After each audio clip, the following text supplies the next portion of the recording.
मैं doctor Sanjay Kumar Singh, assistant professor, department of commerce, Ghatshila college, Ghatshila. आज हम लोग यूजी सेम 3 के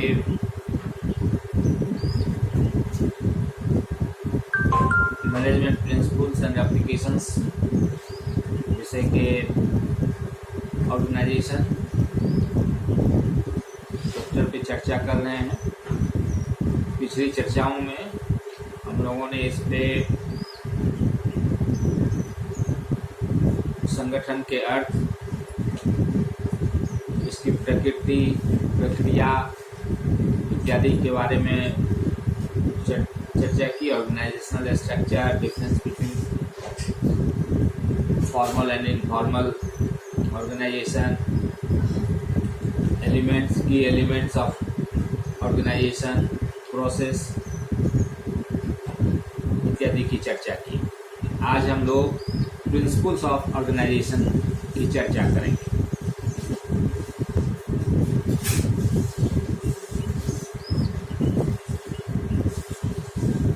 प्रतिष्ठित प्रबंध शास्त्री हेनरी फेयोल ने प्रबंध एवं संगठन संबंधी 14 सिद्धांत प्रतिपादित किए, जिनका विवेचन हम पहले न्यू क्लासिकल थ्योरी और क्लासिकल थ्योरी के अंतर्गत हम कर चुके हैं। लेकिन इसके अतिरिक्त भी प्रबंध विशेषज्ञों ने संगठन संबंधी कुछ नए सिद्धांत भी प्रतिपादित किए, जो इस प्रकार है। पहला, अपवाद का सिद्धांत, प्रिंसिपल्स ऑफ एक्सेप्शन। यह सिद्धांत यह बताता है, प्रिंसिपल्स ऑफ एक्सेप्शन यह बताता है कि दिन प्रतिदिन पुनरावृत्ति वाले निर्णयों को प्रथम श्रेणी प्रबंध द्वारा लिया जाना चाहिए, जिसमें वरिष्ठ अधिकारियों को, जिन्होंने अधीनस्थ अधिकारियों को अधिकार हस्तांतरित किए हैं, हस्तक्षेप नहीं करना चाहिए। वरिष्ठ प्रबंधकों को उन्हीं मामलों में निर्णय लेना चाहिए जिनके अधिकार प्रथम श्रेणी प्रबंधकों को नहीं सौंपे गए हैं। अर्थात जो रोजमर्रा की जिंदगी में रोज लिए जाने वाले निर्णय, जो जिसकी पुनरावृत्ति होते रहती है, उन निर्णयों को जो फर्स्ट लाइन मैनेजमेंट है, निम्न स्तरीय प्रबंध जो है, उसके द्वारा लिया जाना चाहिए। इसमें जो वरिष्ठ अधिकारी हैं, टॉप मैनेजमेंट है या मिडिल मैनेजमेंट है, उन अधिकारियों को अधीनस्थ कर्मचारियों जो अपने अधीनस्थों को अधिकार का अंतरण कर चुके हैं, अधिकार अंतरित कर चुके हैं, हस्तांतरित कर चुके हैं, उनको हस्तक्षेप नहीं करना चाहिए।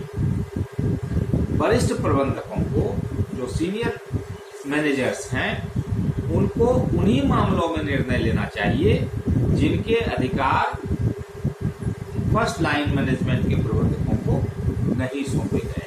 वैसे कार्यों का जिनका अधिकार की फर्स्ट लाइन के जो प्रबंधक हैं, फर्स्ट लाइन मैनेजमेंट के जो प्रबंधक हैं, उनको जो अधिकार नहीं सौंपा गया है, वैसे बातों का ही निर्णय वरिष्ठ अधिकारियों को लेना चाहिए। दूसरा है प्रिंसिपल्स ऑफ इफिशिएंसी, दक्षता का सिद्धांत। संगठन ऐसा हो, ऑर्गेनाइजेशन ऐसा हो, जो उपक्रम को न्यूनतम लागत पर उद्देश्यों को प्राप्त करने के लायक बनावे।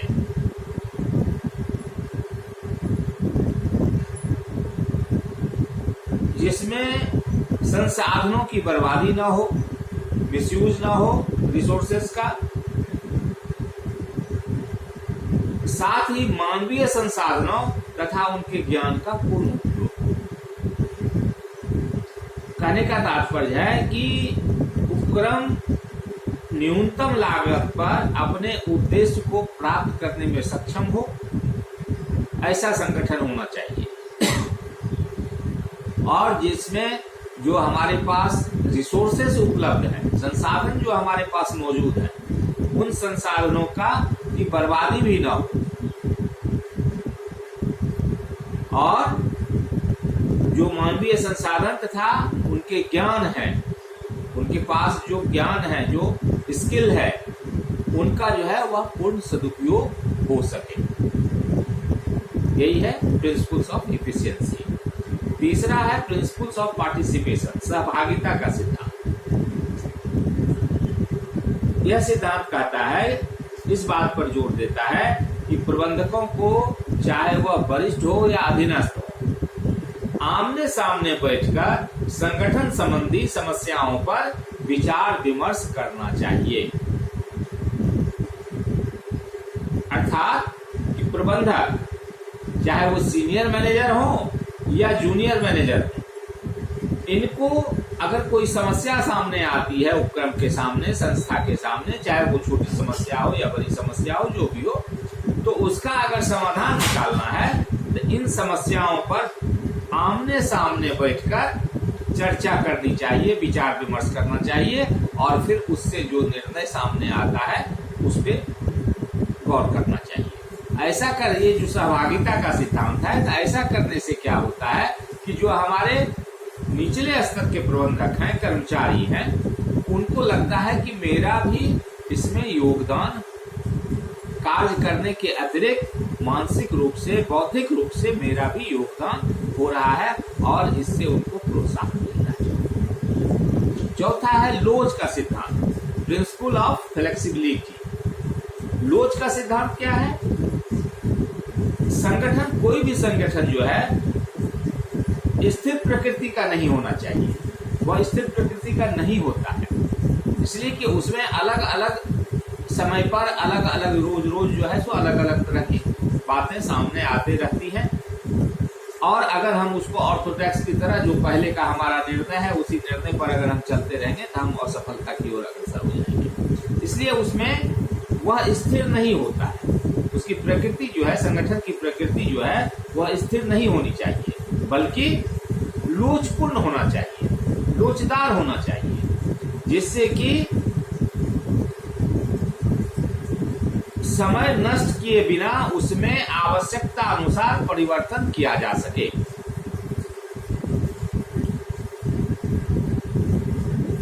बगैर समय गंवाए उसमें जो है हम आवश्यकता अनुसार परिवर्तन कर सकें, और वह वातावरण व टेक्नोलॉजी में परिवर्तनों को वहन कर सके।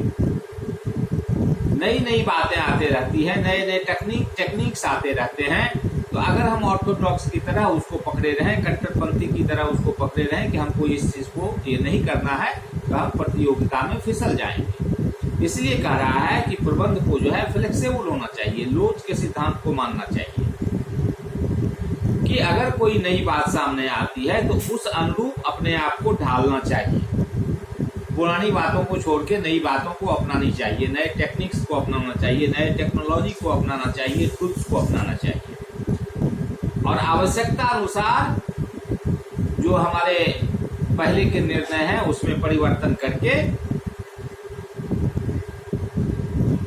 नए चीजों को अपनाकर हम अधिक सफल हो सकते हैं। पांचवा है प्रिंसिपल ऑफ यूनिटी ऑब्जेक्टिव, यानी उद्देश्य की एकता का सिद्धांत।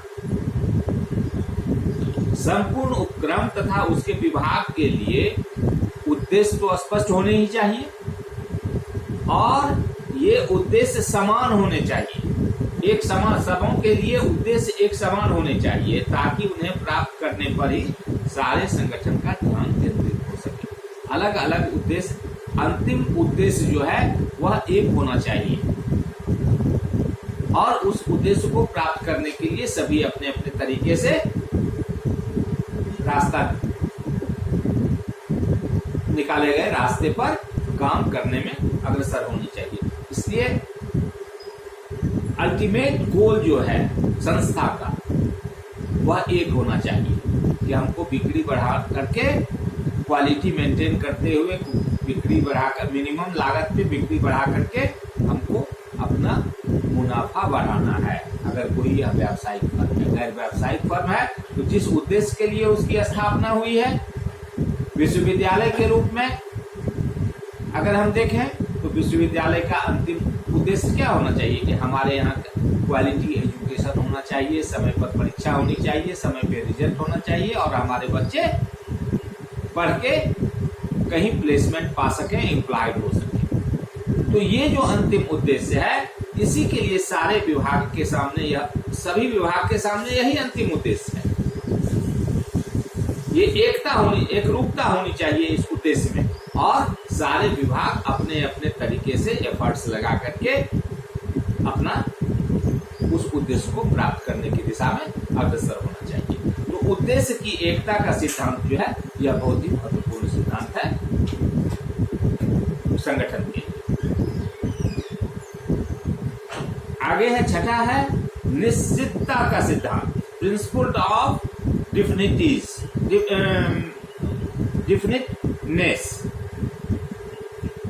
Principle of definiteness. इस सिद्धांत के अनुसार कर्मचारियों की प्रत्येक क्रिया, जितने भी काम वो करते हैं, हर काम न्यूनतम क्षय तथा अधिकतम क्षमता के साथ उपक्रम के लक्ष्य को प्राप्त करने पर केंद्रित होनी चाहिए। अर्थात जो उसकी क्षमता है उसका मैक्सिमम उपयोग होनी चाहिए और साथ साथ यह भी ध्यान रखना चाहिए कि क्षय जो हो रहा है वह न्यूनतम हो, बर्बादी जो है वह न्यूनतम हो। तो यह जो डेफिनेटनेस का प्रिंसिपल है, इसके तहत मतलब प्रत्येक कर्मचारी जो है वह अपने प्रत्येक क्रिया के अंदर जो भी काम वह करता है उसमें इस बात की उसमें निश्चितता होनी चाहिए कि उसके द्वारा किए गए कार्य में बर्बादी बहुत कम है और उसका जो मैक्सिमम स्किल है उसके पास, अपने मैक्सिमम स्किल से वह इस काम को कर रहा है जिससे कि लक्ष्य प्राप्ति आसान हो सके और उस पर वह केंद्रित होना चाहिए। सातवां है सरलता का सिद्धांत, प्रिंसिपल ऑफ सिंप्लिसिटी। उपक्रम की संगठन संरचना जटिल नहीं होनी चाहिए बल्कि वह इतनी सरल होनी चाहिए कि प्रत्येक व्यक्ति उसे भली प्रकार समझ सके। जो संगठन जो है हमारा, उसकी जो संरचना है, उसका जो स्ट्रक्चर है, उसकी जो बनावट है, वह जटिल नहीं होना चाहिए बल्कि वह जो है बहुत ही सरल होनी चाहिए जिससे कि प्रत्येक व्यक्ति उसे भली प्रकार समझ सके कि हाँ हमको क्या करना है, हमारा क्या काम है, हमको अगर कोई समस्या होती है तो हम कहाँ रिपोर्ट करेंगे, हमारे अंदर काम करने वाले व्यक्ति जो है काम लेने के लिए हमको क्या अधिकार मिला हुआ है, क्या अधिकार हम उसको अंतरित कर सकते हैं, कितना कर सकते हैं। तो ये सब चीज स्पष्ट होनी चाहिए और सरल होनी चाहिए। अगर उसे कोई समस्या आ रही है और उस समस्या को रखना है तो यह इतना जटिल ना हो कि वह उस समस्या को लेकर के सही जगह पर पहुंच ही नहीं पावे। इसलिए इसमें सरलता होनी चाहिए, स्ट्रक्चर इतना सरल होना चाहिए कि वह कोई भी समस्या आने पर, कोई भी कठिनाई आने पर उसको सही समय पर सही जगह पर रख सके और इसका ज्ञान उसके पास होना चाहिए। वह उलझना नहीं चाहिए उसको उस चीज में। अब क्या करेंगे, कहाँ जाएंगे, किसको कहेंगे, किसी को कहने पर जो हम इसके लिए ऑथराइज नहीं है, फिर दूसरे के पास गए वो। तो ये सब चीज की स्पष्टता होनी चाहिए और सरलता होनी चाहिए कि जो भी समस्या है उसका निदान कैसे होगा, कहाँ रखने से कौन समस्या का समाधान होगा। इसके बाद है निरंतरता का सिद्धांत, प्रिंसिपल्स ऑफ कंटिन्यूटी। संगठन एक निरंतर चलने वाली प्रक्रिया है। प्रत्येक संगठन में इस दृष्टि से ही प्रावधान किया जाना चाहिए। संगठन जो है ऐसा नहीं है कि आज हम सारा चीज तय कर लिए और हो गया फुल स्टॉप, अब जो है सो काम ऐसे ही चलता रहेगा। नहीं, संगठन जो है इसमें निरंतरता चाहिए। यह जो इसकी जो प्रक्रिया है निरंतर कार्य करने की प्रक्रिया है, इसमें फुल स्टॉप नहीं होता। और इसलिए जब हम इसके स्ट्रक्चर को तैयार करते हैं, संगठन को जब हम तैयार करते हैं, संगठन का स्ट्रक्चर जब हम बनाते हैं, तो उस समय हमको इन प्रावधानों को ध्यान में रखना चाहिए कि संगठन में क्या क्या प्रावधान किए जाएं कि वो निरंतरता उसमें बनी रहे। आगे है 9वां नेतृत्व सिद्धांत, प्रिंसिपल ऑफ लीडरशिप। संगठन संरचना इस सिद्धांत पर आधारित होनी चाहिए कि वह ऐसा वातावरण प्रदान कर सके कि प्रबंधक अपने अधीनस्थों को कार्य के लिए अभिप्रेरित कर सके तथा सही नेतृत्व प्रदान कर सके।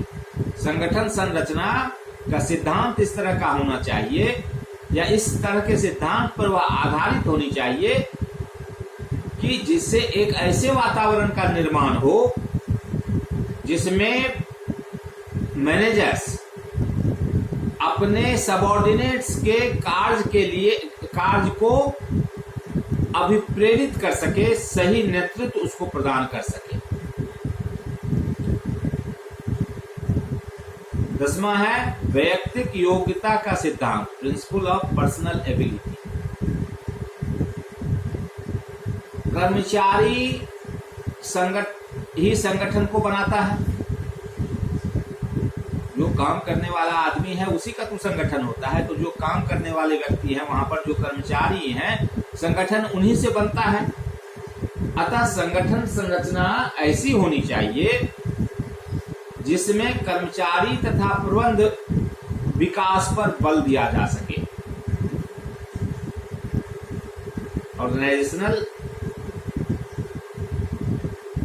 स्ट्रक्चर इस तरह का होना चाहिए जिसमें कि कर्मचारी और प्रबंध के विकास पर ज्यादा जोर दिया जाए, उनके प्रशिक्षण आदि की समुचित व्यवस्था हो सके तथा मानवीय संसाधनों का अनुकूलतम उपयोग किया जा सके।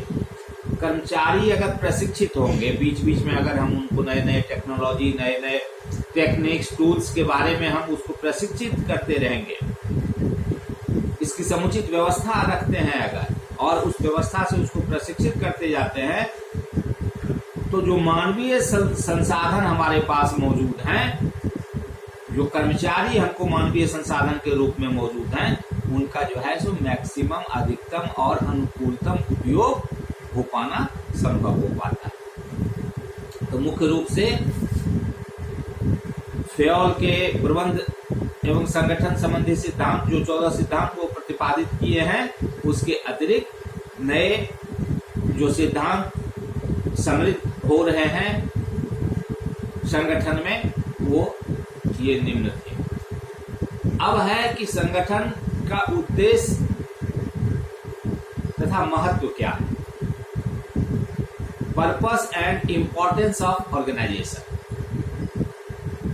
संगठन के पर्पस, उद्देश्य क्या है, इसके महत्व क्या है।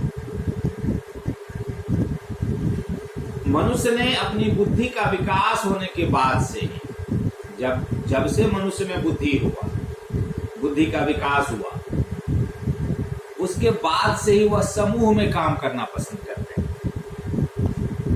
आदि मानव भी जब उत्पत्ति हुई तो वो जंगल में भले ही रहते थे, लेकिन वो ग्रुप में रहते थे, समूह में रहते थे धीरे धीरे। कारण एक व्यक्ति अकेला रहने से उन्हें बहुत तरह की दिक्कत होती थी और सुरक्षा की भावना होती थी और सुरक्षा की परिस्थिति सामने आती थी। इसलिए मनुष्यों ने जब उसमें बुद्धि का विकास थोड़ा सा हुआ तो वो समूह में रहना पसंद किया, और समूह में कार्य करने के साथ साथ ही संगठन की समस्या उत्पन्न हुई। जब समूह में कार्य करने लगा तब जो है सो संगठन की समस्या उत्पन्न हुई। आधुनिक समाज में व्यक्तियों की पारस्परिक निर्भरता में वृद्धि होने तथा संस्थाओं में कार्यरत व्यक्तियों की संख्या में वृद्धि होने के कारण संगठन का महत्व बढ़ा।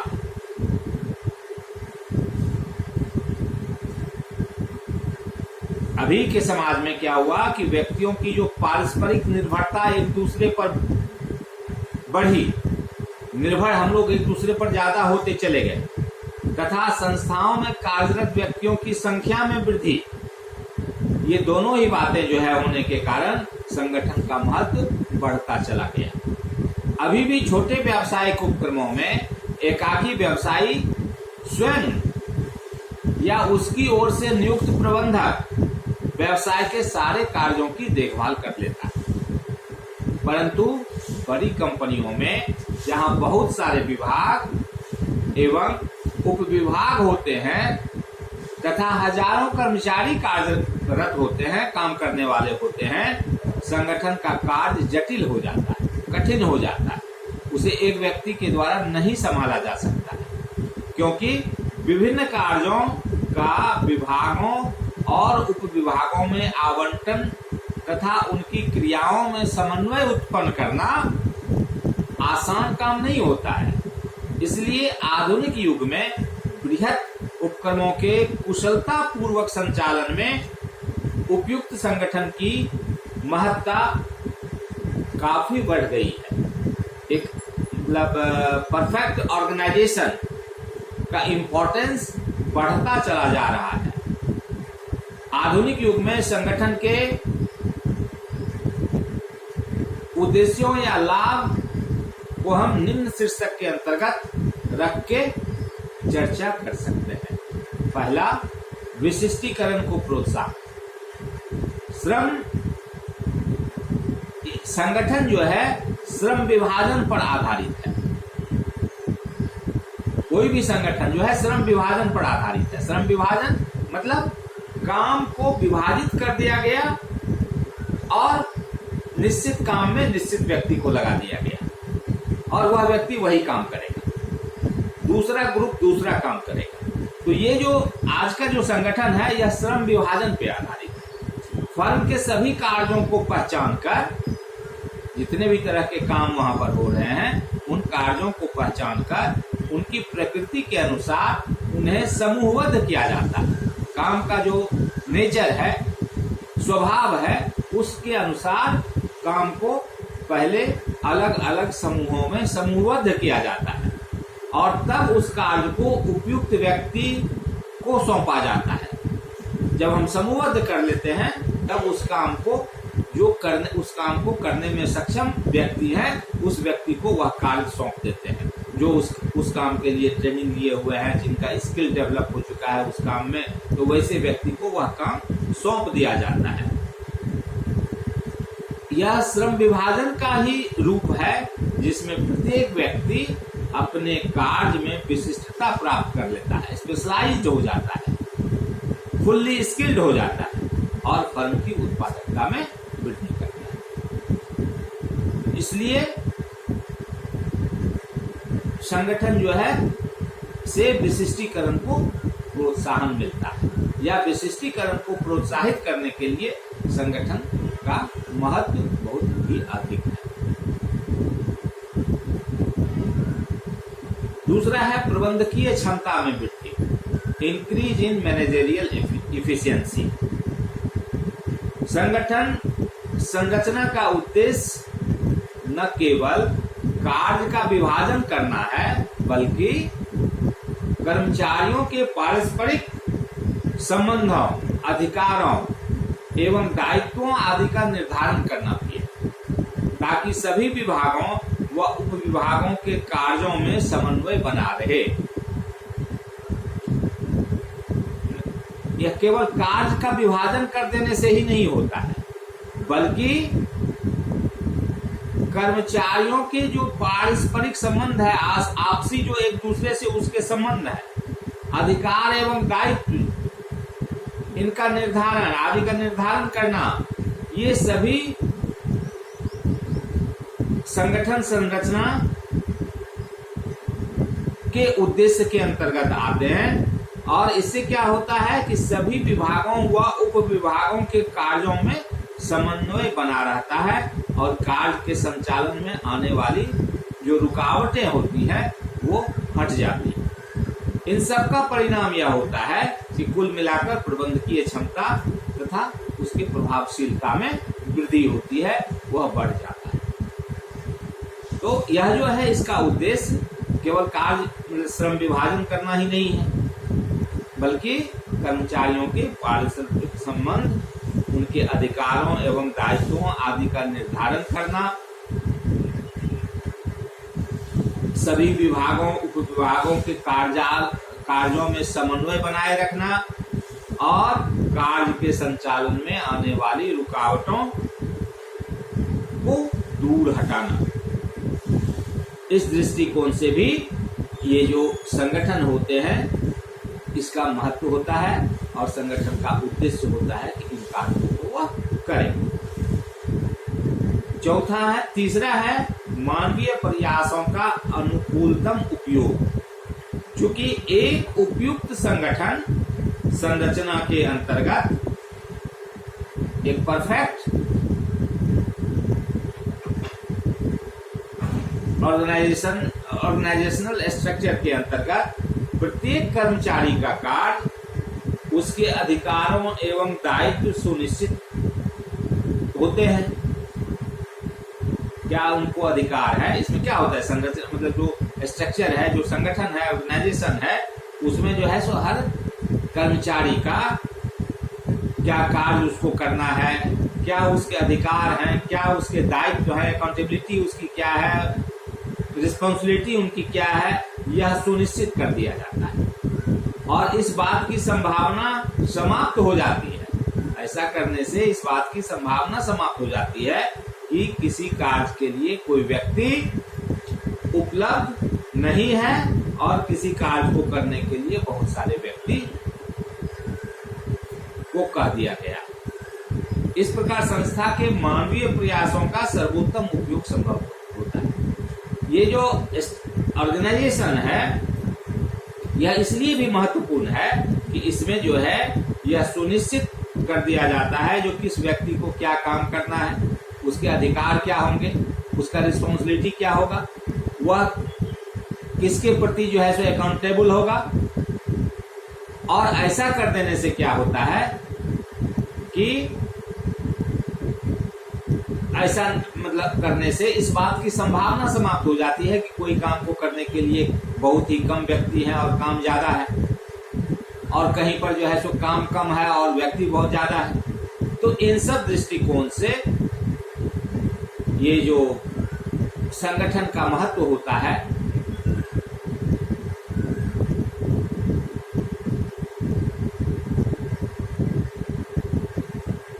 वो बढ़ जाता है, अधिक हो जाता है और उद्देश्य उसका जो है ये मानवीय प्रयासों का अनुकूलतम प्रयोग संगठन का एक उद्देश्य होता है। चौथा, कार्य की आवश्यकता अनुसार साधनों का आवंटन, allocation of resources as per need. जो कार्य की जो मतलब कार्य की आवश्यकता अनुसार जो कार्य है उसके हिसाब से जो उपलब्ध संसाधन हैं हमारे पास उनका एलोकेशन किया जाता है, उनका जो है बंटवारा किया जाता है, आवंटन किया जाता है। संगठन संरचना के अंतर्गत कार्यों का विभागों, उपविभागों तथा जांच के रूप में आवंटन द्वारा प्रत्येक कार्य का महत्व व उपयोगिता प्रबंध की नजर में आ जाती है। संगठन जो है उस संगठन के कारण क्या होता है कि इसके अंतर्गत जो है सो कार्यों का विभागों में, उप विभागों में तथा जांच के रूप में एलोकेशन किया जाता है, आवंटन किया जाता है और उसके द्वारा प्रत्येक कार्य का जो महत्व है, उसकी उपयोगिता क्या है, ये प्रबंध के नजर में उभर कर सामने आ जाता है और प्रबंध महत्वपूर्ण कार्यों के लिए अधिक संसाधन प्रदान कर सकता है और गैर महत्वपूर्ण कार्यों को रूटीन जॉब के रूप में चलने दे सकता है। तो संगठन के माध्यम से ही हमको इस बात की जानकारी मिलती है कि कौन सा कार्य ज्यादा महत्वपूर्ण है, उस पर ज्यादा आवंटन होना चाहिए, ज्यादा ध्यान देने की जरूरत होती है, और जो कम महत्वपूर्ण होते हैं, गैर महत्वपूर्ण होते हैं, उन कार्यों को रूटीन जॉब के रूप में चलने दे सकते हैं। पांचवा है प्रबंधकों के प्रशिक्षण व विकास में सहायक, helpful in training and development of managers. संगठन के माध्यम से ही हम प्रबंधकों के प्रशिक्षण और विकास में अधिक कारगर हो सकते हैं। कोई भी कंपनी अपनी संगठन नीतियों के अनुसार, उसका जो ऑर्गेनाइजेशन पॉलिसी है उसके अनुसार विशिष्टीकरण के साथ जॉब परिवर्तन का सिद्धांत भी अपना सकती है, जॉब रोटेशन का सिद्धांत भी अपना सकती है, जिससे प्रबंधक जो है विभिन्न कार्यों का अनुभव प्राप्त कर लेता है और उच्च पदभार संभालने के लिए योग्य बन जाता है।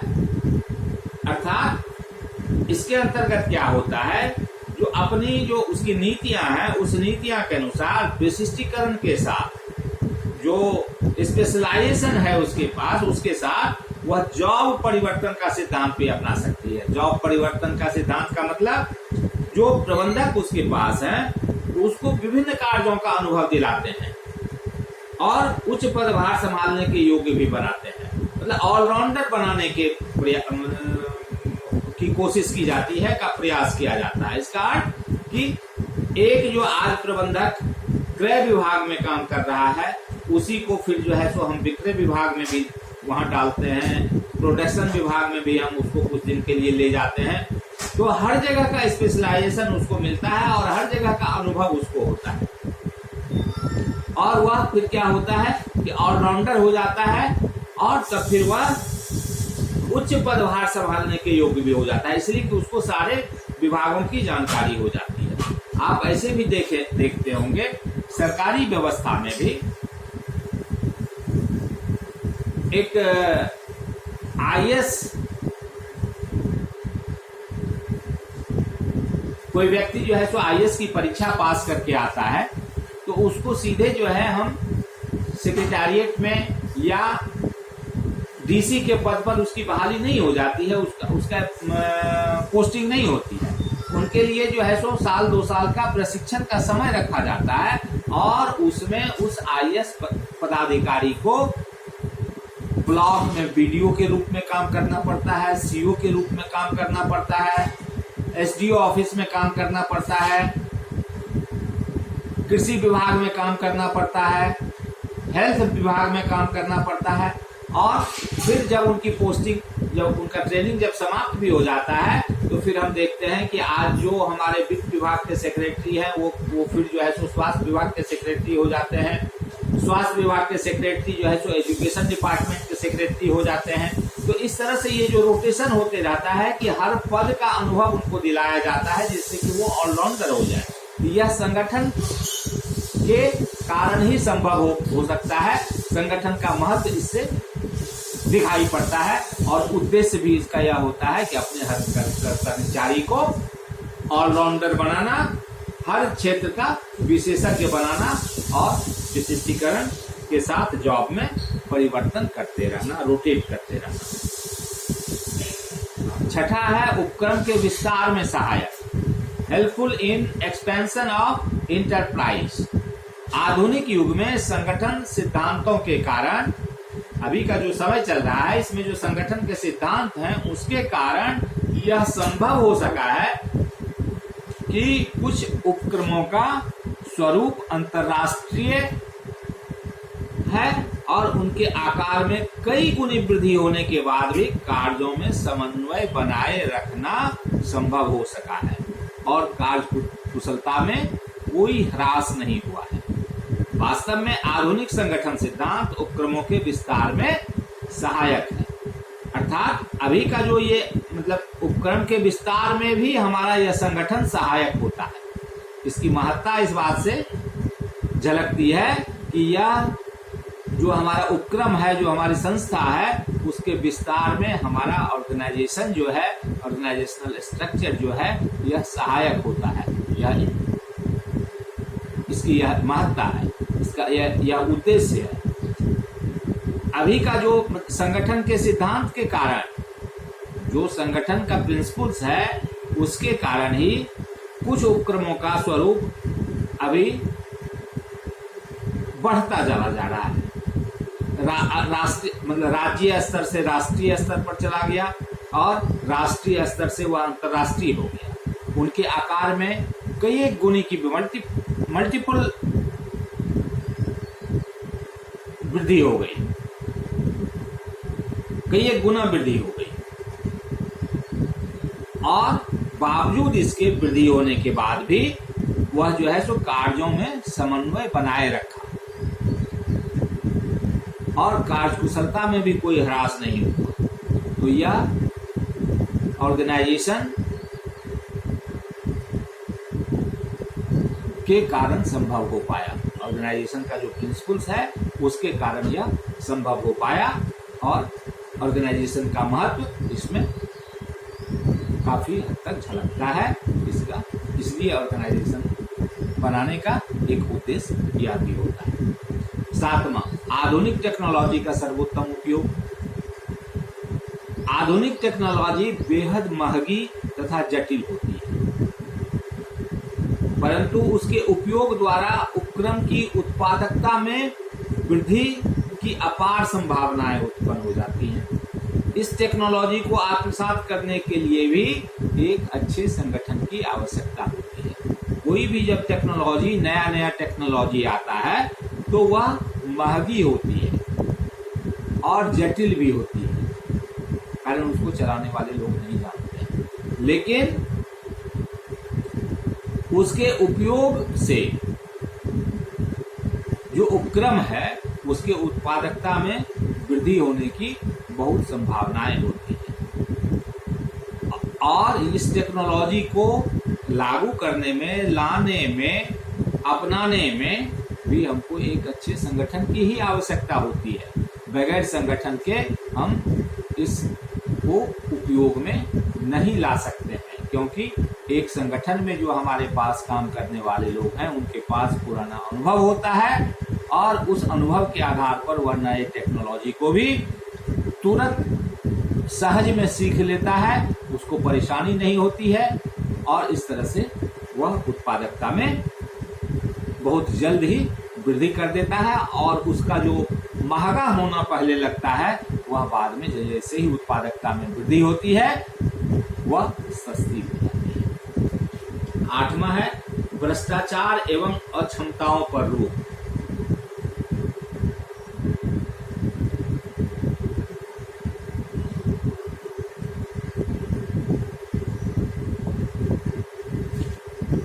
भ्रष्टाचार एवं अक्षमताओं पर रोक। अक्षमताओं, prevention of corruption and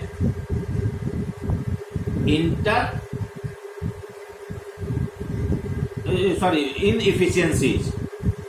prevention of corruption and inefficiencies. अक्षमताओं और भ्रष्टाचार पर रोक। अच्छे संगठन के अभाव में कच्चे माल की चोरी व बर्बादी। अगर संगठन सही नहीं है तो हमारे पास जो कच्चा माल है उसकी चोरी होती है, बर्बादी होती है, श्रमिक की जो अनुपस्थिति है तथा विलंब से काम पर आने की जो प्रवृत्ति है वह बढ़ जाती है तथा कर्मचारी मनोबल का स्तर नीचा हो जाता है। अगर हमारे पास सही संगठन नहीं है तो वहां पे चोरियां होंगी कच्चे माल की। श्रमिक कब आते हैं, कब जाते हैं, इसका जो है सो कोई ढंग नहीं होगा, कोई रिकॉर्ड नहीं होगा, तो यह प्रवृत्ति उनमें नहीं आने की या विलंब से आने की प्रवृत्ति बढ़ जाती है। कर्मचारी का मनोबल का जो लेवल है वह गिरता चला जाता है। इसलिए एक प्रभावपूर्ण संगठन जो है वह आंतरिक जांच की व्यवस्था करके इस भ्रष्टाचार व अक्षमताओं को रोक पाता है। अगर संगठन हमारे पास नहीं है, ऑर्गेनाइजेशन हमारे पास नहीं है, तो हम इस चीज को नहीं जान पाएंगे। हम कोई अकाउंटेबल नहीं हो पाएगा जो कौन सा कच्चा माल कितना आया, कब गया, कहाँ गया, इसका कोई रिकॉर्ड नहीं होगा। कौन व्यक्ति कब आया और कब गया, हमारे पास जो लेबर हैं, जो काम करने वाले हैं, वो कब आते हैं, कब जाते हैं। तो इन सब बातों का जो है एक संगठन के अभाव में ये संभव नहीं हो पाएगा। इसलिए भी संगठन की महत्ता बढ़ जाती है कि इससे जो है इन सब बातों पे रोक लगती है, भ्रष्टाचार रुकता है, जो अक्षम लोग हैं उस पे रोक लगता है, उनको इफिशिएंट बनाया जाता है।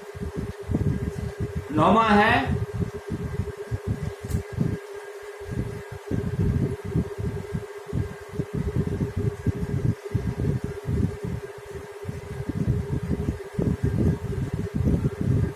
वातावरण से सामंजस्य।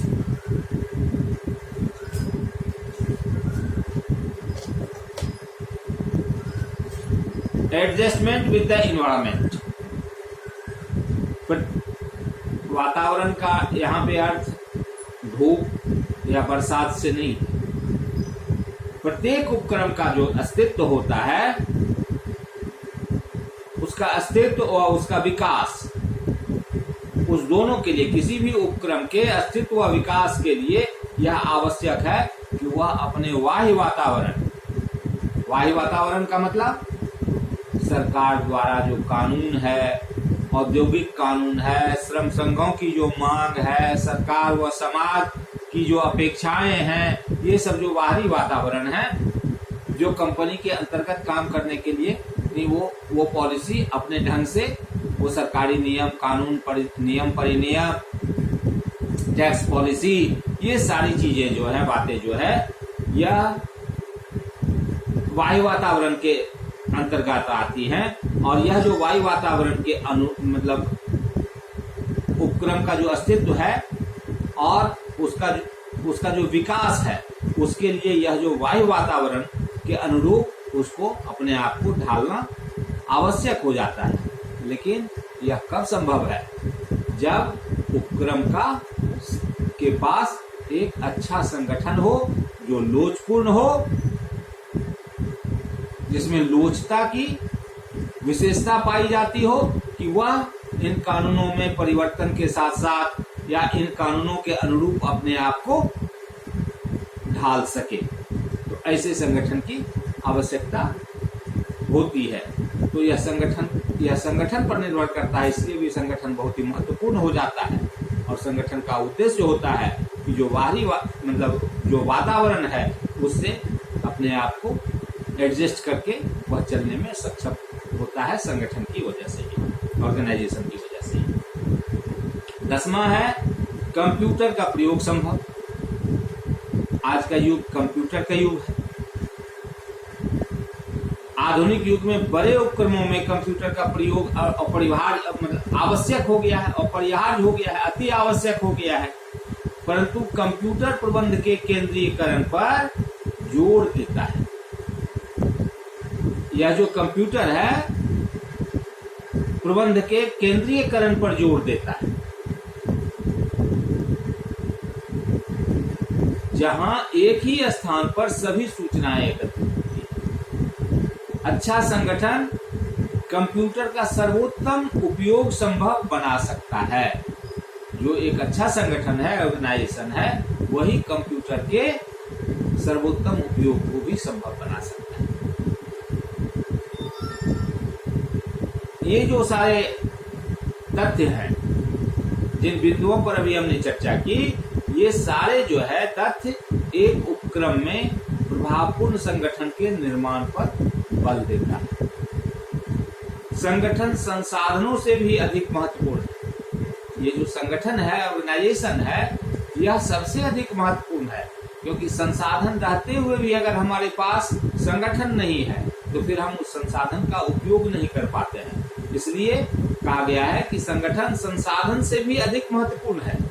संसाधन का अभाव होने पर एक अच्छा संगठन जो है, मजबूत संगठन जो है, उपक्रम को आगे बढ़ा सकता है, संसाधन का अभाव है। और संगठन अगर हमारे पास मजबूत संगठन है, सही संगठन है, तो वह उपक्रम को आगे बढ़ा सकता है।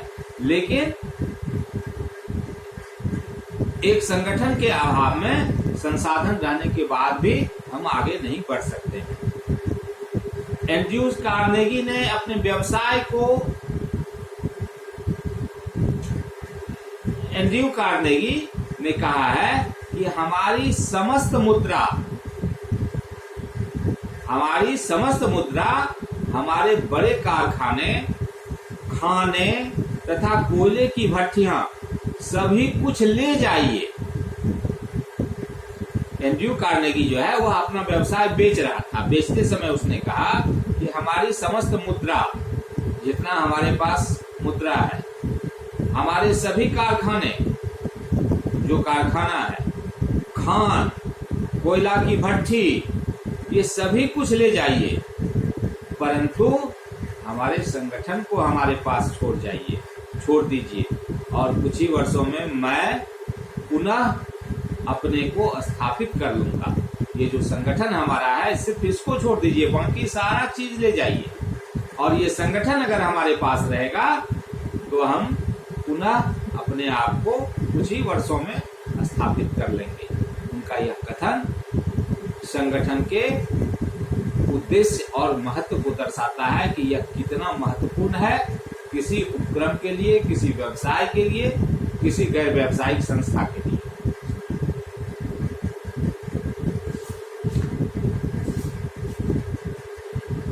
Thank you.